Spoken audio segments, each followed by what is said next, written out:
أنا بحاجة إلى ذخيرة وليس تذكرة طيران. هكذا صرخ الرئيس الأوكراني فلوديمير زيلينسكي بوجه مسؤولين أمريكيين وأوروبيين كانوا يفاوضونه على الهروب خارج أوكرانيا لتجنب مقتله على يد الروس أو الأسر بأفضل الأحوال، وبالتالي انهيار أيقونة الدفاع عن كييف بوجه غزو جيش فلاديمير بوتين. وعلى ذمة الصحف الغربية كل هذا حاد بالأمريكيين وحلفائهم الغربيين بدء التفاوض على تعيين خليفة للرئيس زيلينسكي بالتزامن مع تشكيل وتدريب قوات خاصة أمريكية وبريطانية مهمتها الأساسية تنفيذ عملية إنقاذ الرئيس الأوكراني من القتل. فما قصة الفرقة المختصة بإنقاذ زيلينسكي؟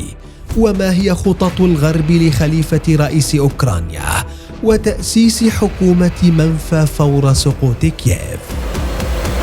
المهمة الليلية الجريئة. بينما تشتعل أوكرانيا بنيران جهنم روسيا على بعد بعض الكيلومترات وتحديدا في ليتوانيا، انضم أكثر من 70 جنديا من قوات النخبة البريطانية إلى 150 من أفراد مشاة البحرية الأمريكية في قاعدة نائية في ليتوانيا للتخطيط للمهمة الليلية الجريئة، حيث تجري تدريبات بمشاركة القوات الخاصة الأوكرانية، والهدف هو التدخل في أي لحظة لإنقاذ حياة الرئيس الأوكراني الذي رفض بالفعل مرارا العروض الأمريكية لإجلائه. لكن قد يكون الخيار الأكثر منطقية بالنسبة للغرب هو نقل زيلينسكي إلى خارج كييف حيث يمكن حمايته، في وقت تخشى الولايات المتحدة وحلفائها من تدهور الأوضاع في أوكرانيا وتجدد محاولات اغتيال الرئيس البالغ من العمر 44 عاما، خاصة وأن تشكيل قوة النخبة المختصة بإنقاذ فلوديمير زيلينسكي تأتي عقب نجاته من 3 محاولات اغتيال خلال أسبوع كادت تنفذها فرق خاصة شيشانية، إضافة لمجموعات مرتزقة من منظمة فانغر الروسية. كما تم خلال الفترة ذاتها إحباط مؤامرات من قبل عملاء مزدوجين، وكل هذا لم يتم بفضل الاستخبارات الأمريكية أو الغربية، بل بتسريبات من داخل المؤسسة الاستخباراتية الروسية ذاتها، وتحديداً من قبل جماعات مناهضة للحرب من داخل موسكو. رئيس طوارئ. يبدو أن الولايات المتحدة والحلفاء الغربيين لم يستعدوا فقط لخيار إنقاذ رئيس أوكرانيا، بل باتوا مستعدين أيضا للتعامل مع خبر مقتله، حيث بدأت واشنطن وعواصم أوروبية بالفعل مباحثات حول كيفية تأمين قيادة أوكرانية بديلة في حال مقتل أو أسر الرئيس الأوكراني على يد القوات الروسية، حتى أن استعدادات حلفاء أوكرانيا تجاوزت كل هذا ببحث كيفية المساعدة في إنشاء ودعم حكومة في المنفى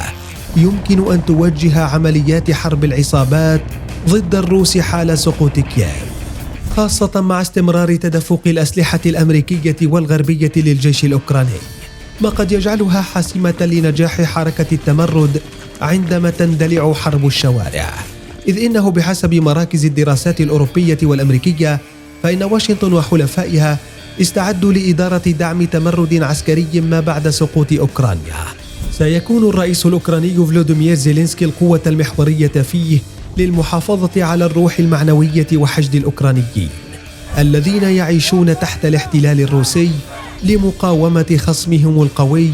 والمجهز تجهيزا جيدا. لكن في ظل تشبث رئيس أوكرانيا بموقفه الرافض لمغادرة البلاد أو الانتقال غربا إلى موقع أكثر أمانا في مدينة ليفيف قرب الحدود البولندية، لم يعد أمام الغرب إلا الاستعداد لكيفية إدارة ما بعد سقوط كييف من دون وجود الرئيس الأوكراني أو حكومته التي قد تبيدها روسيا تماما في حال سقوط كييف أو احتلال كل البلاد، خاصة مع تضاؤل مخزونات الذخيرة في ظل تقدم الجيش الروسي وتطويقه للمدن الكبرى. وإذا ما سقطت كييف بالفعل فإن المخاوف تدور في المقام الأول حول التأكد من استمرار وجود حكومة أوكرانية مستقلة بشكل ما، حتى لو استطاعت روسيا حسم الحرب وتثبيت قيادة شكلية في العاصمة كييف، إلا أن الغرب يعرف جيدا ضرورة وجود زعيم مستقل معترف به يساعد في منع أي قيادة مدعومين من روسيا من اكتساب الشرعية. وفي ظل مساعي الغرب لتأمين بديل فوري لرئيس أوكرانيا، قررت واشنطن عدم السماح لكبار المسؤولين الأوكرانيين المرشحين لخلافة زيلينسكي البقاء في نفس المكان لفترات طويلة، مع نقلهم إلى مواقع أكثر أمانا خارج العاصمة كييف، إضافة إلى إنشاء موقع للقيادة تستخدمه الحكومة الأوكرانية في حال سقوط كييف، في وقت تتحدث تسريبات إعلامية عن احتمال استخدام موقع رئاسي في جبال الكربات غرب أوكرانيا. لكن المسؤولين الأوكرانيين لم يوضحوا ما إذا كانت المنشأة مجهزة بملاجئ قنابل وقدرات اتصالات معززة. ويبقى رئيس البرلمان الأوكراني رسلان ستيفانتشوك المرشح الأقوى لتولي مهام الرئاسة ومقاومة غزو الروس حال مقتل واعتقال زيلينسكي،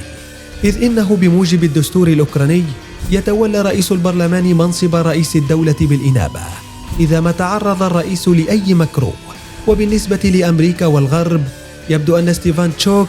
أفضل خيار يؤمن استمرار المقاومة ضد الاحتلال الروسي، إذ يعتبر ستيفانتشوك سياسيا مؤيدا للغرب ومساعدا كبيرا لزيلينسكي،